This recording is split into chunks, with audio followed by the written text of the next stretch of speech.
Welcome to the Success Talk Show, the podcast for ambitious leaders who want to get their best results and create a workplace for their teams to thrive. Each week we share practical advice to help you accelerate your success and grow as an inspiring leader. Now here's your host, Leadership Success Coach, Donna Siriani.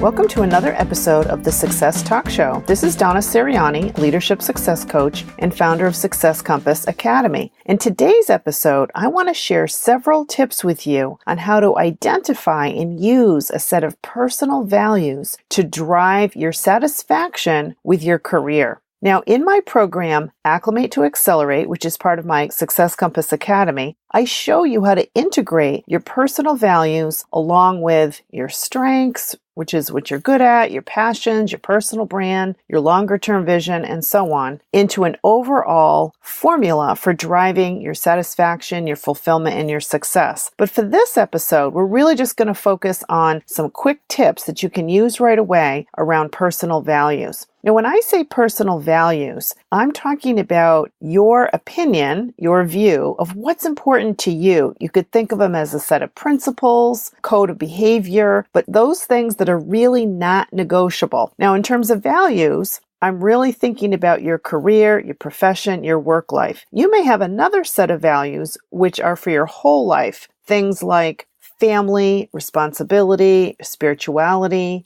relationships, romance, etc., or whatever. And I'm not talking about those values on this episode, okay? For this episode, we're just thinking about your career and your professional impact. Now, I want to dig right into the tips. The reason why I want to do this is we can really look at a couple of examples of how can this be useful to you. So the first tip is you really want to identify a list of 5 to 8 values that are so important to you for your career that if they were absent, if those weren't being met or achieved, you weren't seeing any evidence of them in your career, you would be disappointed, frustrated, unfulfilled, dissatisfied, right? If they were missing, those would be important clues that you need to make a change, okay? So first, I want you to brainstorm a list of words or phrases. Think about what's non-negotiable. Now, you may want to brainstorm a pretty long list and then go back and shorten it. You really only want 5 to 8 so that it has meaning and value. No pun intended, right? You don't want to have, 15, 20 values. That would be too much. It would be overwhelming. You wouldn't really be able to use them as those highest priorities. So examples could be things like trust, respect, accountability, innovation, learning, autonomy, collaboration, integrity, empathy, balance, courage, fairness, right? Whatever the words are that have meaning for you. So just brainstorm the list, then narrow it down to the 5 to 8, and then you even want to have them rank ordered so that you know what exactly is your number one. And this can also be words or phrases because it's only important that these words have meaning to you. It's not important that they come out of a website or a dictionary of values. These only have to have meaning to you. So for example, I had a client who had having a seat at the table as her number one value. That meant something to her, that she had a voice at the table, input to decision-making, input to strategy. That was her number one value because without it, she didn't feel she was making the contribution that she knew she could make. I have had several clients who've had work-life balance, which is a phrase we all know what that means, but it was so important to them, they had it as a value. As leaders, they wanted to emulate it for their teams. And for themselves, when they're working in an environment, it was crucial that they were in an environment that respected that. So those are just several examples. Now, once you have your list, tip number 2 is use your values as really a flag to determine when to take action. So you want to notice when something is either making you, really happy, feeling satisfied, or maybe, you're angry, dissatisfied, whatever it is. But when you're experiencing some strong reaction, it's a clue that a value is either being honored or violated. So let's go on the negative side. Let's say you're really angry about something and it seems like a small incident or a small issue, but for you, it's really upsetting. That might be an obvious clue that one of your values has been violated. And I say violated. Something's happened that's in conflict with your values. Okay, so what you want to do overall is take the list of 5 to 8 you come up with, and for each one, give it a score, anywhere from 0 to 10. How well is that value being met today in general? Let's say you have 5 values that you come up with, you score them, and through that evaluation, you see that of the 5, there's a few that have pretty low scores. Well, that's an indication that some needs of yours, something that's important to you, is not being satisfied, isn't being met. So let me give you an example. Let's say one of your top values is autonomy, and you feel you're being micromanaged, so you give it a 1. It's something you're not happy about. Well, there's a clear flag that there's something you could take some action on. You might want to speak with the person who, or people, or your boss, whoever it is that's doing the micromanaging, and have a conversation with them to negotiate a change. Like, what is it that's prompting this? Is it the nature of the role? Is it that you're new in the role? Is it something to do with them? Whatever it is, but it's a clue that something needs to change. Because if it's one of your top needs and it isn't being met, because you're looking for more autonomy, you want to address it. If you don't address it, you'll just continue to be dissatisfied with it, and it's going to continue to irk you. Anyway, by having the list, using them to determine where you're satisfied or not, that's an important foundation to your satisfaction, right? Because we said these are needs of yours that are not negotiable. Tip number 3 is use your values to shape your own behavior. So when you're faced with a challenging situation or a decision, or maybe just some everyday obstacles, make sure that you and how you show up with your colleagues,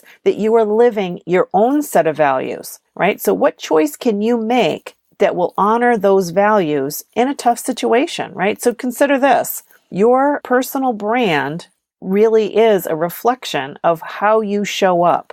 So let's use an example of one particular value. Let's say trust is one of your top values. Okay, so how are you showing up every day with your colleagues, your employees, your boss, your clients, so that you're really earning that trust? How are you acting in a way where you're a trusted advisor and that you are highly trusted, right? What is your behavior? Now, a couple of other examples of where you can use your own values is, let's say you're facing a challenging situation that you're going into. Let's say, I'll use one of my clients as an example. I had a client who was trying to earn or win a new client, consulting client, and she had submitted a proposal. So one way for her to prepare for those meetings, presentations, negotiations was to really reflect on her set of values around integrity, balance, courage, fairness, and to make sure how she was showing up in those conversations was consistent with how she wanted to be seen,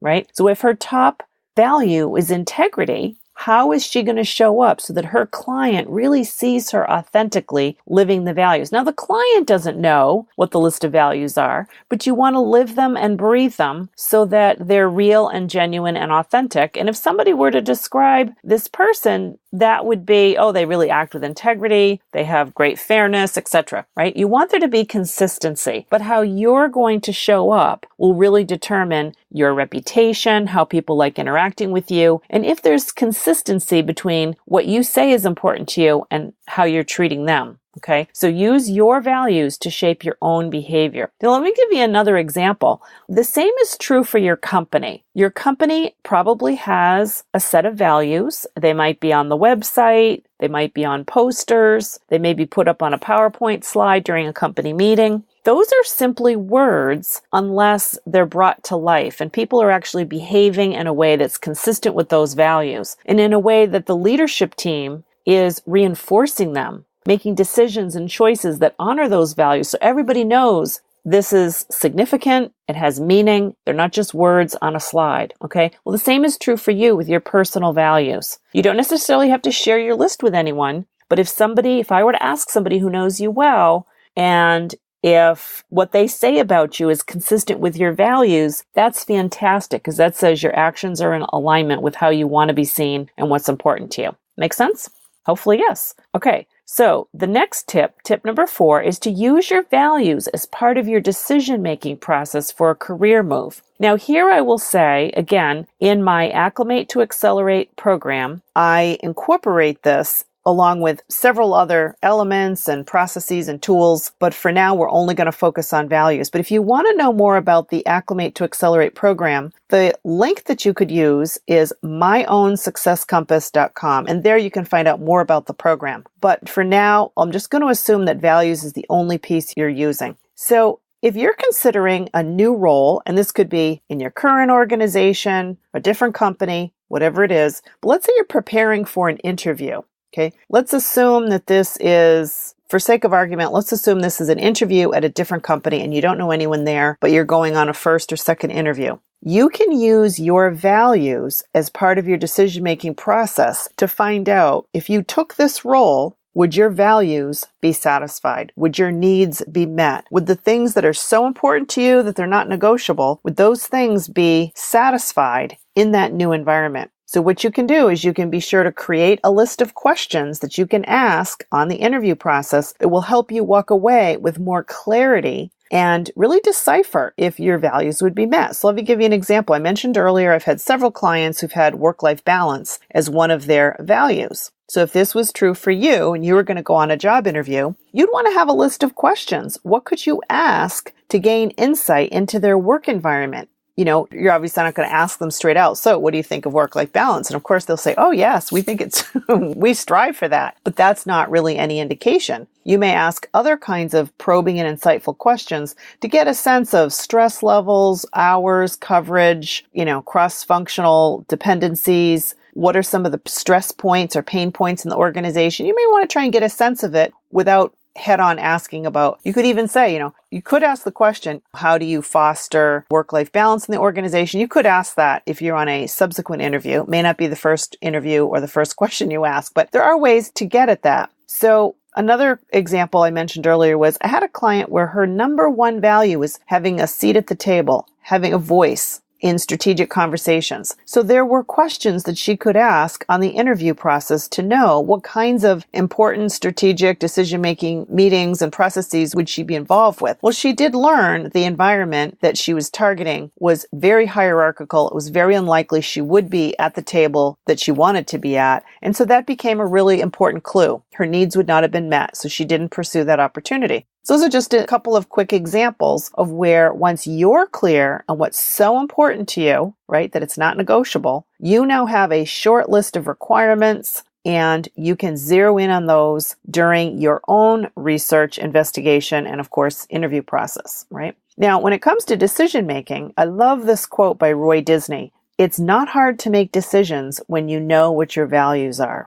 So if we think back to even company culture, if you're a leader within your organization and you're trying to foster a certain type of culture, then honoring the company's values, honoring your own values, really helps you gain clarity on important decisions because they will guide you in a certain direction of what's important and what would you need to do in that moment so that your behaviors are consistent with what you're striving for. So with that, tip number 5, which is the last tip, is to use the values to foster company culture, which I've been talking about. But here's what you can do, taking it a step further from what I've already mentioned. As a leader, the first step is you could link your personal values to those of your organization to see where is their alignment. So let's say, for example, say learning, creativity, innovation. There's a whole number of examples which could be true for you. And you could look to what the organization's values are and how are they aligned with what's also personally important to you.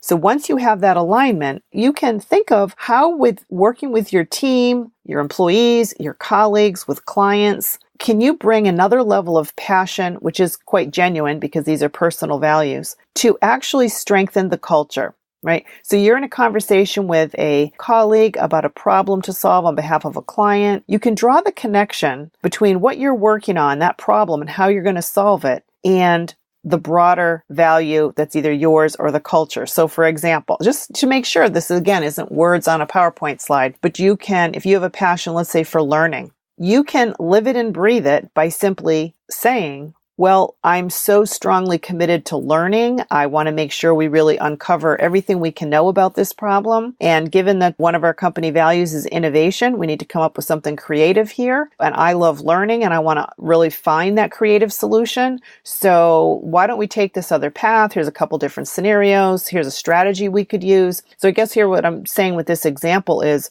even in simple words, phrases, and language, you can connect the dots between the immediate problem you're trying to solve, your own personal values, and how you're trying to align the actions being taken by this immediate work group with what's good for the company, because it aligns with the company values. All it really requires sometimes is just doing it, right? You don't always have to talk about it. Actions speak louder than words. But if I were to ask you, your team, your company, are you all living in alignment with your values? You would expect, if things are going well, for people to be able to quickly list lots of examples of where you live it and breathe it, right? It's not just words. Now, the reason I saved this one for last is you get that extra level of enthusiasm and passion when what's so important to you aligns with what's also important to the organization that you work for. So if you're a leader in the organization, by being a role model within your team and the broader organization, you can really have an even bigger impact. Okay? So those are just some of the ways that you can determine what your values are and use them to guide you, whether it's decision making or in guiding actions. So hopefully that was helpful.